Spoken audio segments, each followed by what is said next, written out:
जैन मित्रांनो, स्वागत आहे आपलं द गुरुजी यूट्यूब चॅनलवर। मित्रांनो, सध्या जे काही टीईटी परीक्षेसंदर्भात अप्लिकेशन सध्या बघा सुरू झाले आहे। बरेच उमेदवारांनी सध्या अप्लिकेशन देखील केलं असेल, तर बरेच उमेदवारांचे सध्या मेसेज येत होते जे काही टीईटी संदर्भात बालमानसशास्त्र असेल किंवा ज्या नोट्स असेल, तर त्या नोट्स संदर्भात बघा आपल्या टेलिग्राम चॅनल असेल किंवा यूट्यूब चॅनलवरती तुम्हाला अवेलेबल करून देऊ आपण फ्री ऑफ कॉस्टमध्ये, जेणेकरून जे काही तळागाळातील उमेदवार आहे, विद्यार्थी आहे, तर त्यांच्यापर्यंत बघा जे काही फ्री ऑफ कॉस्टमध्ये सध्या जे काही प्रश्न असतील, बालमानसशास्त्र असेल किंवा मग इतर जे काही घटक असेल, तर त्या संदर्भात सध्या आपण जो काही PYQ असेल महत्त्वाचे, तर ते सध्या अपलोड करणार आहोत। सध्या आजच्या व्हिडिओमध्ये आपण बालमानसशास्त्र आणि अध्यापनशास्त्र जो की पेपर 1 आणि पेपर 2 साठी बघा महत्त्वाचा घटक असणार आहे। ह्याच्यामध्ये तुम्हाला जवळपास जे काही 30 प्रश्न सध्या विचारले जाणार आहे आणि 30 प्रश्न हे 30 मार्कासाठी बघा असणार आहे। आणि हे महत्त्वाच्या ह्या ठिकाणी तुम्हाला पासिंगसाठी जे काही स्कोरिंग करायचं आहे, तर त्याच्यासाठी आवश्यक असणार आहे।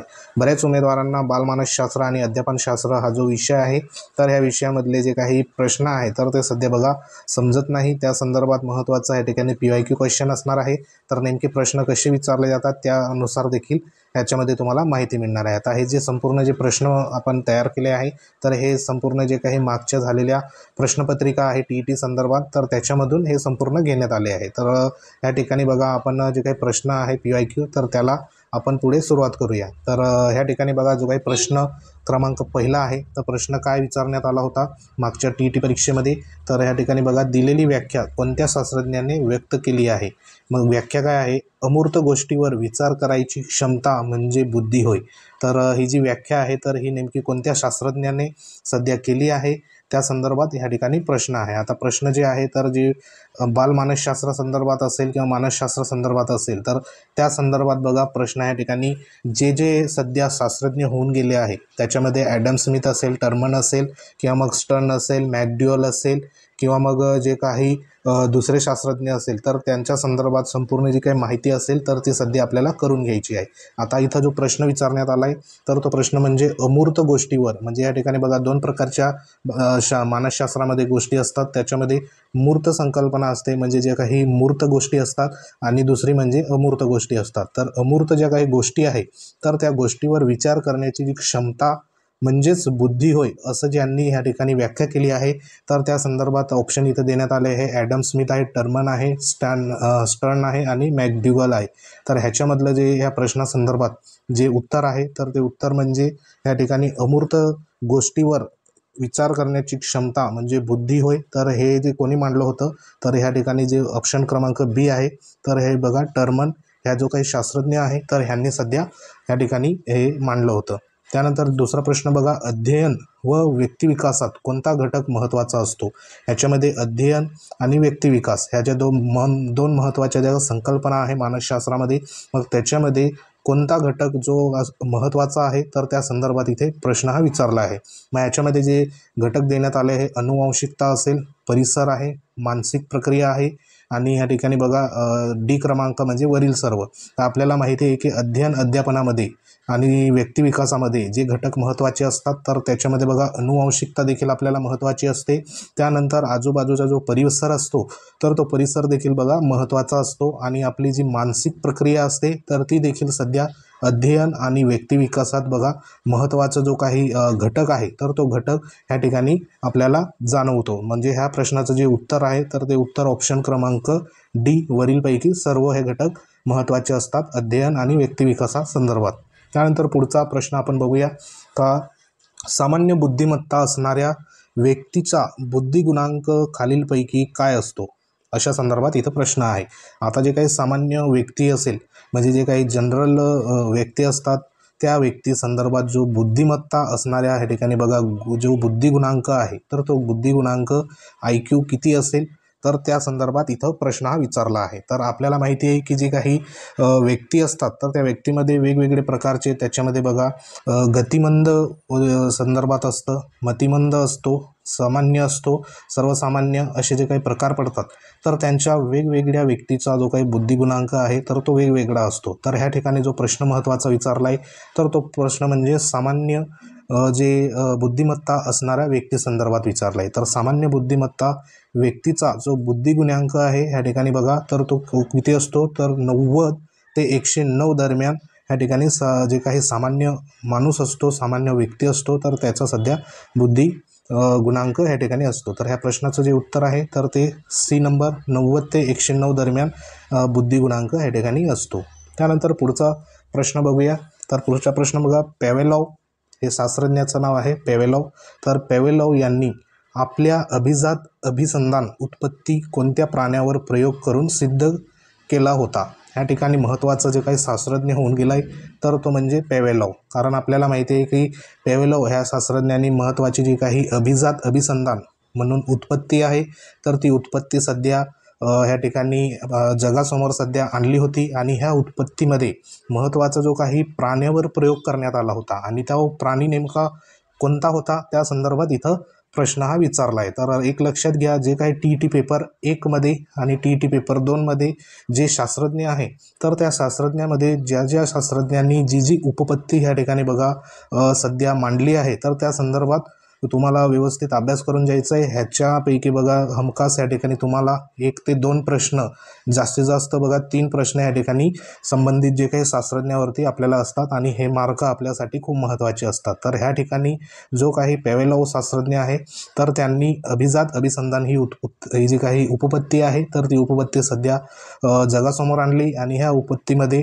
जो प्राणी आहे तर तो प्राणी ह्या ठिकाणी बघा त्या प्राण्यावर प्रयोग करून सध्या त्यांनी सिद्ध केला आहे. तर जो महत्त्वाचा जो प्राणी होता तर तो प्राणी म्हणजे ह्याच्यामध्ये कुत्रा जो प्राणी आहे तर तो कुत्रा प्राणीवर सध्या अभिजात अभिसंधान जी उपपत्ती आहे तर ती सध्या बघा ह्या ठिकाणी प्रयोग करण्यात आला होता. आणि पॅवेलॉव यांनी सध्या तो प्रयोग करून ती जी उपपत्ती आहे अभिजात अभिसंधान तर ती सध्या सिद्ध केली होती. तर ह्याच्यामध्ये तुम्हाला प्रश्न असाही विचारला जाऊ शकतो की अभिजात अभिसंधान उपपत्ती ही कोणी ह्या ठिकाणी बघा जगासमोर आणली? तर त्याचं उत्तर काय असणार आहे तर पॅवेलॉव. हे एक लक्षात असू द्या. त्यानंतर पुढचा प्रश्न आपण बघूया. तर पुढचा प्रश्न काय आहे, ज्ञानात्मक अध्ययन उपपत्ती बाबतीत खालील योग्य विधानं निवडा. तर ह्याच्यामध्ये काय म्हटलेलं आहे की जी काही ज्ञानात्मक अध्ययन उपपत्ती आहे तर ती उपपत्तीबाबत खालील जे काही विधाने देण्यात आले स्टेटमेंट आहे तर त्याच्यामधलं आपल्याला योग्य विधानं इथं निवडायची आहे, म्हणजे बरोबर असलेलं विधान सध्या निवडायचं आहे. तर ह्याच्यामध्ये एक म्हणजे ह्या ठिकाणी बघा शास्त्रज्ञाचं नाव देण्यात आलं आहे आणि एका साईडला त्या शास्त्रज्ञांनी उपपत्त्या ज्या मांडल्या आहे तर त्या उपपत्त्या संदर्भात इथं माहितीही देण्यात आली आहे. तर ह्याच्यामध्ये बघा पहिलं जे शास्त्रज्ञ आहे तर तो ब्रुनर. तर ब्रुनर संदर्भात इथं काय म्हटलं आहे की ज्ञानात्मक अध्ययन उपपत्ती त्यांनी मांडली होती. 2 नंबरचं आहे कोफका. तर त्यांनी काय केलं होतं, समष्टीवादी अध्ययन उपपत्ती. त्यानंतर टोलमन होता. तर टोलमनने बघा संकेत अध्ययन उपपत्ती मांडली होती. त्यानंतर गॅग्ने होता, त्यांनी श्रेणीबद्ध अध्ययन उपपत्ती मांडली होती. तर ह्यांच्यामध्ये योग्य विधान कोणतं आहे तर त्या संदर्भात इथे जे काही ऑप्शन देण्यात आले आहे तर ह्याच्यामधलं जे ऑप्शन आहे तर ते बघा डी ऑप्शन आहे. सर्व जे काही बरोबर आहे, कारण ह्या ज्या उपपत्त्या आहे तर संबंधित जे सध्या इथे शास्त्रज्ञाचं नाव देण्यात आलं आहे तर त्यांनी सध्या इथे ह्या उपपत्त्या इथं मांडलेल्या आपल्याला दिसून येत आहे. तर ह्याच्यामध्ये महत्त्वाचं जे काही तुम्हाला जोड्या लावा म्हणून प्रश्न देखील येत असतो. तर त्याच्यामध्ये एका साईडला शास्त्रज्ञाचे नाव असतात आणि दुसऱ्या साईडला त्या शास्त्रज्ञांनी कोणत्या उपपत्ती ह्या ठिकाणी मांडल्या होत्या तर त्या संदर्भात इथे तुम्हाला योग्य त्या जोड्या लावा किंवा गट ओळखा अशा संदर्भात देखील प्रश्न सध्या विचारले गेले आहे. तर हे जे सध्या शास्त्रज्ञ आणि उपपत्त्या तर ह्या तुम्ही सध्या पाठच करून ठेवा, जेणेकरून तुम्हाला ह्याच्यामधले जे काही मार्क असेल तर ते कुठं जाणार नाही. त्यानंतर पुढचा प्रश्न आपण बघूया. तर पुढचा प्रश्न म्हणजे काय, टिंबटिंब याच्या अध्ययनविषयक विचारांना शाब्दिक अध्ययन असे म्हणतात. म्हणजे इथं काय म्हटलेलं आहे का टिंबटिंब म्हणजे इथं शास्त्रज्ञाचं नाव विचारण्यात आलं आहे की टिंबटिंब या शास्त्रज्ञांनी अध्ययनविषयक, हे महत्त्वाचं आहे, अध्ययनविषयक विचारांना शाब्दिक अध्ययन असे म्हणतात असं जे काही स्टेटमेंट सध्या आलेलं आहे तर ते स्टेटमेंट नेमकं कोणाचं होतं तर त्या संदर्भात इथे प्रश्न हा विचारला आहे. तर ऑप्शन जे देण्यात आले इथे बघा डेव्हिड आसुबेल असेल, ग्रेगर मेडेल असेल, लिडसले असेल, अल्बर्ट बादुरा असेल. तर हे जे काही 4 महत्त्वाचे शास्त्रज्ञ आहे तर ह्यापैकी जे काही अध्ययनविषयक विचारांना शाब्दिक अध्ययन असे म्हणतात ह्या संदर्भात जे महत्त्वाचं उत्तर आहे तर ते डेव्हिड आसुबेल यांनी सध्या बघा त्या संदर्भात म्हटलेलं आहे. तर हे एक लक्षात ठेवा. पुढचा प्रश्न बघूया. अनुभवातून समजणाऱ्या वर्तनातील बदलास टिंबटिंब म्हणतात. तर हा एक महत्त्वाचा प्रश्न आहे. मागच्या जे काही TET परीक्षेमध्ये सध्या विचारण्यात आला होता. अनुभवातून समजणाऱ्या वर्तनातील बदलास टिंबटिंब म्हणतात. तर काय म्हणतात, शिक्षण, अध्ययन, अनुकूल की विकास. कारण आपल्याला जो काही अनुभवातून ह्या ठिकाणी समजतो तो वर्तनातील बदल, म्हणजेच तो बदल म्हणजे काय असतो, तर तो बदल या ठिकाणी तुम्हाला माहिती असेल तर तुम्ही कमेंट देखील करू शकतात. तर तो बदल म्हणजे ह्या ठिकाणी बघा अध्ययन असतो. तर ह्याचं जे काही उत्तर आहे तर ते म्हणजे अध्ययन. पुढचा प्रश्न बघूया. खालीलपैकी कोणाचा सहचर्यवादी उपपत्तीशी संबंध नाही. तर इथं बघा महत्त्वाचा प्रश्न आहे हा. तर खालीलपैकी कोणाचा या ठिकाणी बघा सहचर्यवादी उपपत्तीशी संबंध नाही. तर जेव्हा आपण प्रश्न सोडवत असतो तर प्रश्न बघा एकदम बारकाईने ह्या ठिकाणी तुम्हाला वाचायचा आहे. तर इथे जो काही संबंध इथे बघा नाही विचारलेला आहे, कारण बरेच जे काही उमेदवार आहे परीक्षेमध्ये, TET परीक्षा किंवा इतर परीक्षा कोणतीही देत असताना या ठिकाणी सिली मिस्टेक आपल्याकडून होत असते. आपण जो प्रश्न आहे तर तो प्रश्न बघा पूर्ण ह्या ठिकाणी वाचत नाही आणि डायरेक्ट उत्तराला टिक करत असतो.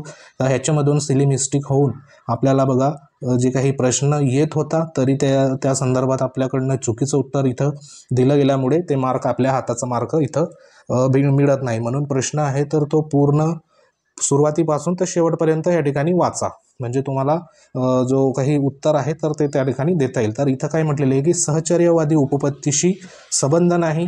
तर ह्याच्यामध्ये आता सहचर्यवादी उपपत्तीशी नेमकं कोणाचा संबंध नाही, तर त्या संदर्भात जे उत्तर आहे तर ते उत्तर म्हणजे इथं बघा कोहलर जो काही शास्त्रज्ञ आहे तर तो शास्त्रज्ञाचा संबंधित सहचर्यवादी उपपत्तीशी कोणताही संबंध नाही. तर जे काही 3 शास्त्रज्ञ आहे, स्किनर असेल, पॅवेलॉव असेल, थॉर्नडाईक असेल, तर हे 3 शास्त्रज्ञाचा जी काही सहचर्यवादी उपपत्ती आहे तर त्याच्याशी बघा निगडीत त्या ठिकाणी संबंध सध्या आहे. त्यानंतर पुढचा आपण प्रश्न बघूया. तर पुढचा महत्त्वाचा प्रश्न या ठिकाणी बघा आहे. तर ह्याच्यामध्ये काय म्हटलेलं आहे की जे काही सहयोगी शिक्षणाच्या कोणत्या पद्धतीमध्ये विद्यार्थ्यांमध्ये ऐकण्याचे कौशल्य विकसित करणे हा मुख्य उद्देश आहे. आता ज्या काही वेगवेगळ्या शिक्षणाच्या बघा पद्धती असतात तर त्याच्यामध्ये महत्त्वाची ह्या ठिकाणी जी काही सहयोगी शिक्षणाची जी एक पद्धत आहे तर त्या पद्धतीमध्ये विद्यार्थ्यांमध्ये ऐकण्याचे जे काही कौशल्य आहे तर ते ऐकण्याचे कौशल्य विकसित करणे हा मुख्य उद्देश आहे. अशा संदर्भात म्हणजे ह्या ठिकाणी कशामध्ये, कोणत्या धोरणामध्ये सध्या या ठिकाणी बघा सांगण्यात आलं आहे. तर त्या संदर्भात इथे जे काही ऑप्शन देण्यात आले तर त्याच्यामधलं जे उत्तर आहे तर ते आहे फिशबोल धोरणमध्ये सध्या सहयोगी शिक्षणाच्या जे काही पद्धत आहे तर ती विद्यार्थ्यांमध्ये ऐकण्याचे कौशल्य सध्या विकसित करते. अशा संदर्भात स्टेटमेंट सध्या फिशबोल धोरण जे आहे तर त्या फिशबोल धोरणमध्ये सध्या सांगण्यात आलं आहे. आणि हे जे फिशबोल धोरण आहे तर ते फिशबोल धोरण संदर्भात बघा एक विद्यार्थ्यांचा एक बघा लहान गट असतो, म्हणजे सहसा तो 4 ते 6 ह्या संदर्भात असतो आणि एखाद्या विषयावर, मजकुरावर किंवा बघा एखाद्या संकल्पनेवर आतील वर्तुळात किंवा फिशबोलमध्ये चर्चा करण्यासाठी निवडला जातो. तर बाकीचे जे वर्ग आहे तर ते बाहेरील वर्तुळात निरीक्षण करतात किंवा मग ती जे काही पुढचं जे आहे तर ते सामान्यतः आतील वर्तुळातील विद्यार्थ्यांना बोलण्याची परवानगी असते आणि ते सर्वांनी वाचलेल्या मजकुरावर चर्चा करतात. एखाद्या समस्येबद्दल त्यांच्या कल्पना सामायिक जे काही आहे तर ते करू शकतात किंवा मग शिक्षकांच्या प्रश्नाचा जो काही प्रतिसाद ते देऊ शकतात. आणि बाहेरील वर्तुळातील सध्या विद्यार्थी असतात तर ते सध्या बघा त्या ठिकाणी जी चर्चा असते तर ती चर्चा सध्या ऐकतात, नोट्स घेतात आणि मांडलेले विविध जे दृष्टिकोन आहे तर ते सध्या समजून घेण्यावर लक्ष केंद्रित करतात. तर अशा संदर्भात जी काही फिशबोल धरण आहे तर ते ह्या ठिकाणी बघा सांगण्यात आलेलं आहे. तर अशा संदर्भात जे काही सहयोगी शिक्षणाच्या ज्या पद्धती आहे तर त्या पद्धतीमध्ये विद्यार्थ्यांमध्ये ऐकण्याचे जे काही कौशल्य असेल तर ते ऐकण्याचे कौशल्य सध्या इथं होत असतं. म्हणजे या ठिकाणी वर्तुळाकार असे बसलेले असतात, त्याच्यानुसार हे जे संपूर्ण फिशबोल धरण आहे तर ते सध्या संकल्पना त्या ठिकाणी स्पष्टही होत असते. त्यानंतर पुढचा प्रश्न आपण बघूया. तर पुढचा प्रश्न म्हणजे इथं देण्यात आला आहे की अध्यापनाच्या टिंबटिंब स्तरावर शिक्षकाद्वारे समस्या सोडवण्याच्या पद्धती वापरल्या जातात. तर आता इथं महत्त्वाचा हा शिक्षकांसंदर्भात जे काही प्रश्न आहे तर तो आहे तर अध्यापनाच्या टिंबटिंब स्तरावर शिक्षकांद्वारे समस्या सोडवण्याच्या पद्धती वापरल्या जातात. तर ह्याच्यामध्ये कोणतीही ह्या ठिकाणी समस्या सोडवण्याची पद्धत वापरली जाते तर त्याच्यामध्ये बघा स्मृती म्हणून दिलेलं आहे, आकलन आहे, चिंतनशील असेल आणि मूलभूत असेल. तर ह्याच्यामधलं जे उत्तर आहे तर ते उत्तर म्हणजे ह्या ठिकाणी सी चिंतनशील म्हणून ह्या ठिकाणी बघा अध्यापनाच्या चिंतनशील स्तरावर शिक्षकाद्वारे समस्या सोडवण्याच्या पद्धती वापरल्या जातात. ह्या संदर्भात हे एक उत्तर आहे. तर ह्याच्यात आता अध्यापनाच्या चिंतनशील स्तरावर शिक्षकाद्वारे बघा समस्या सोडवण्याच्या ज्या पद्धती वापरल्या जातात तर त्या पद्धती ह्या महत्त्वाच्या असतात आणि त्याच्यामध्ये जवळपास या ठिकाणी समरण स्तर असतं, आकलन स्तर असतो आणि मूलभूत स्तर असतो.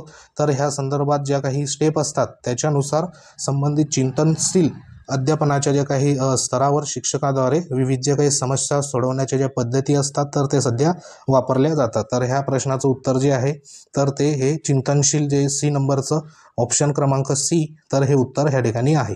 त्यानंतर पुढचा प्रश्न आपण बघूया. तर पुढचा प्रश्न काय आहे की सामग्री किंवा विषय घटकाच्या क्रमावर केलेल्या मांडणीमुळे टिंबटिंबचा अधिकतम पाठपुरावा केला जातो. ह्या ठिकाणी सामग्री किंवा मग विषय घटकाच्या क्रमवार केलेल्या मांडणीमुळे असा इथे महत्त्वाचा प्रश्न विचारला आहे. की त्या मांडणीमुळे काय होतं की टिंबटिंब याचा अधिकतम पाठपुरावा केला जातो. मग त्याच्यामध्ये काय प्रश्न आहे तर इथे जे ऑप्शन आले ते बघा, ज्ञाताकडून अज्ञाताकडे, सरळ सोपेकडून कठीणकडे, ठोसकडून निराकारकडे किंवा मग वरीलपैकी सर्व. तर ह्या प्रश्नाचं महत्त्वाचं जे उत्तर आहे तर ते म्हणजे वरीलपैकी सर्व. कारण ह्या ठिकाणी बघा जी सामग्री किंवा विषय घटकाच्या क्रमवार केलेली जी मांडणी असते तर ती मांडणी या ठिकाणी ज्ञाताकडून अज्ञाताकडे, सरळ सोपेकडून बघा कठीणकडे आणि ठोसकडून निराकाराकडे चा जो काही अधिकतम पाठपुरावा असतो तर तो सध्या बघा केला जात असतो. तर ह्याचं जे उत्तर आहे तर ते वरीलपैकी सर्व. पुढचा प्रश्न बघूया. तर पुढचा प्रश्न काय आहे तर या ठिकाणी महत्त्वाचं जे काही ब्लूम नावाचं या ठिकाणी बघा ब्लूमच्या वर्गीकरणात जो महत्त्वाचा प्रश्न आहे हा IMP की ब्लूमच्या वर्गीकरणात भावना, मूल्य, कौतुक, उत्साह आणि प्रेरणा यासारख्या भावनाशी आपण ज्या प्रकारे बघा वागतो त्याचा समावेश आहे त्याचे स्वरूप काय असते. म्हणजे जो काही ब्लूमच्या वर्गीकरणात, ब्लूम नावाचा शास्त्रज्ञ आहे तर त्या ब्लूम नावाच्या शास्त्रज्ञाच्या वर्गीकरणात या ठिकाणी जे घटक देण्यात आले तर ते घटक म्हणजे एक म्हणजे भावना, त्यानंतर मूल्य असेल, कौतुक असेल, उत्साह असेल आणि ह्या ठिकाणी प्रेरणा यासारख्या ज्या काही भावनाशी आपण ज्या प्रकारे बघा वागतो त्यांचा समावेश ह्या ठिकाणी आहे त्याचे स्वरूप काय आहे असं म्हटलेलं आहे. म्हणजे भावना पण असेल, मूल्य पण असेल, कौतुक पण असेल, उत्साह पण असेल, प्रेरणा पण असेल.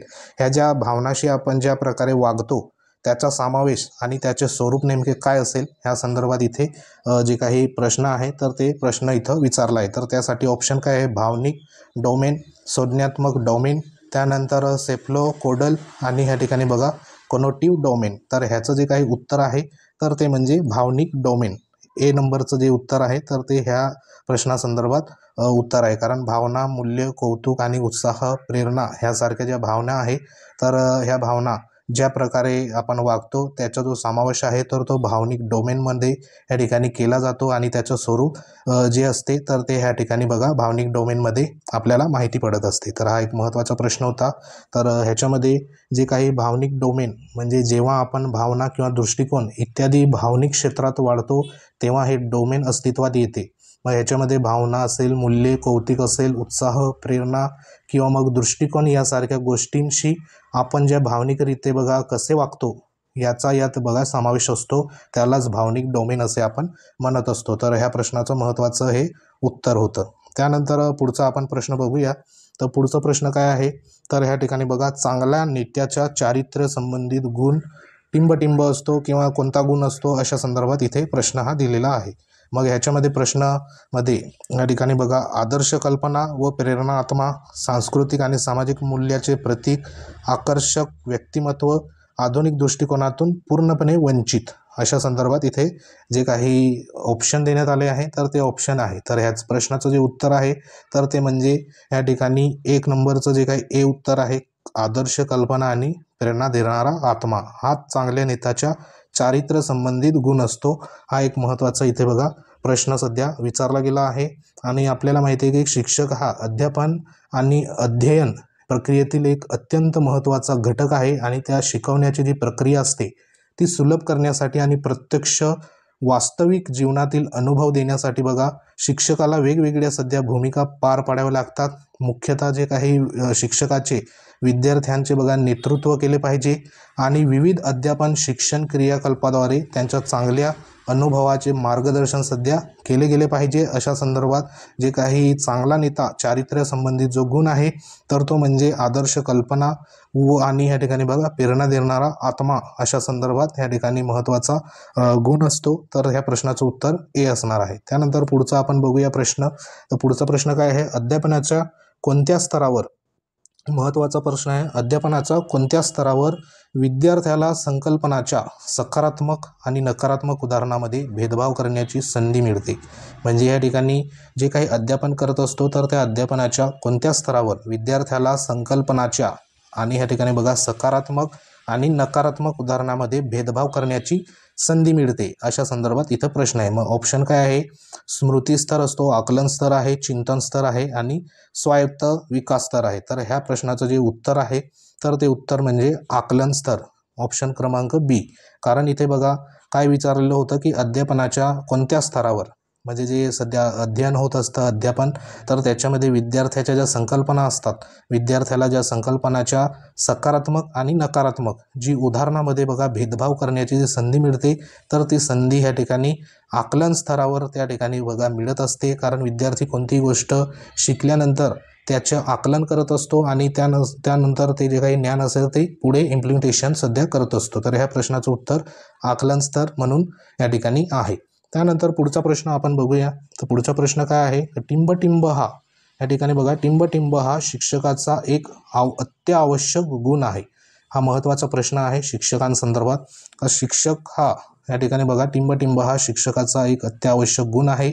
मग ह्या संदर्भात मजबूत विषय ज्ञान, या ठिकाणी बघा अध्यापनात अस्सल आवड, भाषेचा अस्खलितपणा आणि चांगले सादरीकरण। तर ह्या प्रश्नाचं नेमकं उत्तर काय असेल तर ते तुम्ही कमेंट देखील करू शकतात। ह्या प्रश्नाचं उत्तर काय असेल, तर ह्या प्रश्नाचं जे काही उत्तर आहे आपल्या सर्वांना माहिती पाहिजे की अध्यापनात अस्सल आवड पाहिजे। कारण शिक्षकाचा हा महत्त्वाचा या ठिकाणी बघा उत्तम शिक्षकाचा एक अत्यावश्यक गुण आहे। तो गुण म्हणजे अध्यापनात या ठिकाणी बघा जर शिक्षकाला रस असेल, आवड असेल तरच तो विद्यार्थ्यांपर्यंत चांगल्या पद्धतीने जे काही ज्ञान असेल, त्यांच्या ज्या काही संकल्पना असेल, कन्सेप्ट असेल ते विद्यार्थ्यांपर्यंत डिलिव्हर सध्या तो करू शकतो। म्हणून सध्या अध्यापनात अस्सल आवड असलेला हा जो काही उत्तम शिक्षकाचा एक अत्यावश्यक गुण आहे असं या ठिकाणी म्हणता येईल। तर या प्रश्नाचं उत्तर क्रमांक या ठिकाणी बघा बी असणार आहे। तर अशा संदर्भात पुढचा जो काही प्रश्न असेल तर तो प्रश्न आपण बघूया। तर हा प्रश्न म्हणजे कोणत्या स्तरावर, या ठिकाणी बघा महत्त्वाचा प्रश्न आहे। तर हा देखील त्याच्याच पद्धतीने शिक्षकांसंदर्भात। तर इथे प्रश्न काय आहे, कोणत्या स्तरावर अध्यापनामध्ये शिक्षकाची भूमिका परस्पर संवादी असण्याऐवजी अधिक सक्रिय असते। तर महत्त्वाचा प्रश्न आहे। तर ह्यासाठी ऑप्शन काय देण्यात आले, स्मृती स्तर आहे, आकलन स्तर आहे, चिंतन स्तर आहे आणि स्वायत्त विकास स्तर आहे। तर ह्या प्रश्नामध्ये काय विचारण्यात आले ते आधी समजून घ्या की इथं बघा जो काही स्तर विचारण्यात आला आहे की कोणत्या स्तरामध्ये अध्यापनामध्ये शिक्षकाची जी काही भूमिका असते तर ती परस्पर संवादी असण्याऐवजी अधिक सक्रिय होत असते। तर अधिक सक्रिय जी काही भूमिका आहे शिक्षकाची तर ती केव्हा होत असते, तर त्या संदर्भात ह्या प्रश्नाचे जे उत्तर आहे तर ते उत्तर म्हणजे इथे ऑप्शन क्रमांक ए, स्मृती स्तरामध्ये सर्वात अधिक सध्या बघा सक्रिय होत असते। कारण जो शिक्षक सध्या बघा अध्यापन करत असतो तर त्या अध्यापनामध्ये परस्पर संवादी असण्याऐवजी अधिक जे काही सक्रिय होत असतं तर ते स्मृती जो स्तर आहे तर तो स्मृती स्तरावरती सध्या बघा होत असतो। तर ह्या प्रश्नाचं उत्तर ऑप्शन क्रमांक ए असणार आहे। त्यानंतर पुढचं महत्त्वाचा प्रश्न आपण बघूया। तर पुढचा प्रश्न काय आहे, तर इथं बघा संप्रेषणामध्ये, म्हणजे या ठिकाणी बघा महत्त्वाचा प्रश्न आहे, संप्रेषणामध्ये विद्यार्थ्यांना सहभागी होण्यास प्रोत्साहित करणारा शिक्षक याची खात्री करेल। म्हणजे एक शिक्षक आहे तर तो शिक्षक संप्रेषणामध्ये म्हणजे जी काही माहितीची देवाणघेवाण विद्यार्थ्यांमध्ये होत असते त्याला आपण या ठिकाणी बघा माहितीची देवाणघेवाण म्हणजे संप्रेषण अशा अर्थाने आपण इथं म्हणत असतो। म्हणजे संप्रेषणामध्ये विद्यार्थ्यांना सहभाग होण्यासाठी प्रोत्साहित करणारा शिक्षक याची टिंबटिंब म्हणजे ह्याची सध्या खात्री करेल। तर इथं स्टेटमेंट देण्यात आलं आहे, विरोधी दृश्य असेल, स्वाभिमान असेल, वर्ग कर्मचारी असेल, व्यावसायिक विकास असेल का दुहेरी विचलन असेल, अशा संदर्भात इथे जे काही ऑप्शन आहे तर ते देण्यात आले। तर ह्या ऑप्शनामधून खालील पर्यायातून बघा योग्य उत्तर आपल्याला निवडायचं आहे। तर ऑप्शन क्रमांक इथे जे देण्यात आले फक्त ए बी सी असेल का, किंवा फक्त ए सी असेल का, किंवा फक्त बी सी डी असेल का, किंवा फक्त ADE असेल का, अशा संदर्भात इथे ऑप्शन हे देण्यात आलेले आहे. तर ह्या संदर्भात महत्त्वाचं ऑप्शन काय आहे, तर फक्त BCD ह्या संदर्भात जे ऑप्शन आहे, तर BCD जे ऑप्शन आहे, तर हे बघा इथे देण्यात आलं आहे. कारण महत्त्वाचं या ठिकाणी जो शिक्षक आहे, तर तो शिक्षक म्हणजे काय करेल, तर संप्रेषणामध्ये विद्यार्थ्यांच्या सहभागी होण्यासाठी प्रोत्साहित करणारा शिक्षक काय करेल, तर इथं बघा B म्हणजे स्वाभिमान, त्यानंतर C म्हणजे वर्ग कामगिरी आणि D म्हणजे दुहेरी विचलन. तर हे जे 3 घटक आहे, तर ह्या 3 घटकाची सध्या बघा तो खात्री करेल, जेणेकरून विद्यार्थी आहे तर ते संप्रेषणामध्ये सहभागी होण्यास जे काही प्रोत्साहित त्या ठिकाणी होईल, तर त्या संदर्भात हे महत्त्वाचं या ठिकाणी बघा स्टेटमेंट होतं. तर ह्याच्यामध्ये सध्या जे काही विरोधी दृश्य असेल, तर ते सध्या शिक्षक करणार नाही, किंवा मग ह्या ठिकाणी व्यावसायिक विकास हे देखील सध्या बघा त्याची खात्री करणार नाही. तर हे 3 घटक जे आहे, तर ते सध्या बघा महत्त्वाचे असणार आहे ह्या प्रश्नासंदर्भात. तर ह्या संदर्भात हे उत्तर आहे. त्यानंतर पुढचा आपण प्रश्न बघूया. तर हा प्रश्न आता इथं बघा काय प्रश्न आहे, तर शिकवण्याचे वाक्यांश T आणि L मॉडेल काय सूचित करते. तर ह्याच्यामध्ये एक महत्त्वाचं बघा T आणि L हे एक जे काही अध्यापनाचं एक मॉडेल आहे, आणि त्या मॉडेलमध्ये नेमकं काय सूचित करायचं आहे असं इथं विचारलेलं आहे. जे शिकवण्याचे वाक्यांश T आणि L मॉडेल काय सूचित करण्यात आलं आहे, तर त्याच्यामध्ये शिकवण आणि बघा शिकणे ही स्वतंत्र कृती आहे. शिकवण आणि शिकणे हे अविभाज्यपणे संबंधित क्रिया आहेत. शिकवण्याचा उद्देश शिकणे हा असतो आणि शिकवण्यामुळे बघा शिकायला मिळते. तर असे इथं स्टेटमेंट करण्यात आलं आहे. तर T आणि L हा महत्त्वाचा शैक्षणिकदृष्ट्या बघा शिकवण्यासंदर्भात महत्त्वाचा मॉडेल आहे, आणि त्या संदर्भात इथं जे काही ऑप्शन आहे, तर ते ऑप्शन म्हणजे इथे जे 2 नंबरचं ऑप्शन आहे, तर ते ह्या प्रश्नाचं उत्तर असणार आहे. तर ह्याच्यामध्ये काय आहे का T आणि L ह्या मॉडेलमध्ये काय सूचित करायचं असतं, तर शिकवण आणि शिकणे हे अविभाज्यपणे बघा संबंधित क्रिया आहे. तर ह्या एक महत्त्वाचं हे ह्या प्रश्नाचं उत्तर ह्या ठिकाणी आहे. त्यानंतर पुढचं आपण प्रश्न बघूया. तर खालीलपैकी बघा आपल्याला योग्य विधान कोणतं आहे, तर त्या संदर्भात इथे आपल्याला विचारलेलं आहे. तर योग्य विधान नेमकं काय असणार आहे, तर त्या संदर्भात हे बघा स्टेटमेंट आहे. अध्यापन ही एक अवलंबी प्रक्रिया आहे. 2 नंबर काय आहे का अध्यापन ही एक स्वतंत्र प्रक्रिया आहे. 3 नंबर काय आहे, तर अध्यापन उत्पादन अध्ययन असायला पाहिजे. 4 नंबर काय आहे, अध्ययन हे अध्यापनावर अवलंबून असते. तर असे हे 4 स्टेटमेंट सध्या देण्यात आलं आहे. तर ह्याच्यामधलं आपल्याला काय आहे, तर इथं बघा योग्य विधान ओळखायचं आहे. तर योग्य विधान नेमकं काय असणार आहे, त्या संदर्भात तुम्ही कमेंट देखील करू शकतात. तर आता योग्य विधान नेमकं काय असणार आहे, तर त्या संदर्भात बघा अध्यापन ही एक अवलंबी प्रक्रिया आहे. तर हे महत्त्वाचं या ठिकाणी योग्य विधान आहे. इथं तुम्ही बघू शकतात, कारण अध्यापन ही एक प्रकारे बघा अवलंबी प्रक्रिया असते. अध्यापनामध्ये एक स्वतंत्र ही प्रक्रिया नाही. अध्यापन ही उत्पादन अध्ययन असायला पाहिजे हे देखील नाही, आणि अध्ययन अध्यापनावर अवलंबून असते हे देखील नाही. तर ह्याच्यामध्ये ह्या प्रश्नाचं उत्तर म्हणजे अध्यापन ही एक अवलंबी प्रक्रिया आहे. तर हे एक उत्तर आहे. तर ऑप्शन क्रमांक A हे महत्त्वाचं इथं उत्तर आपल्याला येतं. त्यानंतर असे जे काही महत्त्वाचे हे ठिकाणी बघा आपण जवळपास जे काही प्रश्न सध्या बघितले आहे, तर हे प्रश्न जे काही महत्त्वाचे PYQ आहे, तर हे बालमानसशास्त्र आणि जे अध्यापनशास्त्र आहे, तर त्या संदर्भात हे अशा पद्धतीने तुम्हाला प्रश्न इथे विचारले जातात. आता बालमानसशास्त्र संदर्भात आपण जे सुरुवातीचे प्रश्न होते, तर ते प्रश्न बघितले, आणि हे जे अशा संदर्भात जे प्रश्न येतात, जे काही विद्यार्थ्यांसंदर्भात असतात किंवा मग शिक्षकांसंदर्भात जे उदाहरणं आहे, तर ते उदाहरणं म्हणजे या ठिकाणी बघा अध्यापनशास्त्रामध्ये हे इन्क्लूड असतात. तर जवळपास या ठिकाणी दोघी जे घटक देण्यात आले आहे, कारण जो सध्या 30 मार्कासाठी जो महत्त्वाचा पेपर 1 आणि पेपर 2साठी जो घटक आहे, तर तो घटक म्हणजे बालमानसशास्त्र आणि अध्यापनशास्त्र अशा संदर्भात हे जे 2 घटक सध्या देण्यात आले आहे. तर हे 2 घटक बघा दोघे मिक्स प्रकारे आपल्याला प्रश्न जे विचारण्यात येणार आहे, आणि त्याच्यामध्ये 30 प्रश्न 30 मार्कासाठी असणार आहे. तर असे जे काही महत्त्वाचे जे काही प्रश्न असेल बालमानसशास्त्र संदर्भात, तर ते आपण बघा या ठिकाणी जे काही फ्री ऑफ कॉस्ट म्हणजे या ठिकाणी यूट्यूब चॅनलवर व्हिडिओ येणार, तर ते व्हिडिओ तुम्ही बघत चला, इतरांना देखील शेअर करा. ही PDF आपल्याला या ठिकाणी बघा टेलिग्राम चॅनल आहे आपलं द गुरुजी, तेथे तुम्हाला ही PDF संपूर्ण मिळून जाईल. लिंक व्हिडिओच्या डिस्क्रिप्शनमध्ये आहे, तेथे जाऊन तुम्ही जॉईन होऊ शकता. तर ह्या संपूर्ण जे काही नोट्स असेल, तर ते आपल्या टेलिग्राम चॅनलवर तुम्हाला फ्रीमध्ये अवेलेबल होईल, तेथे जाऊन तुम्ही जॉईन होऊ शकतात. तर एक महत्त्वाचं TET संदर्भात बघा जे काही बालमानसशास्त्र आणि अध्यापनशास्त्र संदर्भात महत्त्वाचे जे काही PYQ होते तर ते PYQ या ठिकाणी आपण या ठिकाणी बघितले आहे. तर असेच PYQ आपण प्रत्येक विषयाचे या ठिकाणी बघा अपलोड करू आणि संबंधित उमेदवारांना तुम्हाला लाभ हा मिळायला पाहिजे. तर भेटू आपण अशाच प्रकारच्या महत्त्वाच्या जे काही व्हिडिओमध्ये. तोपर्यंत जय हिंद, वंदे मातरम.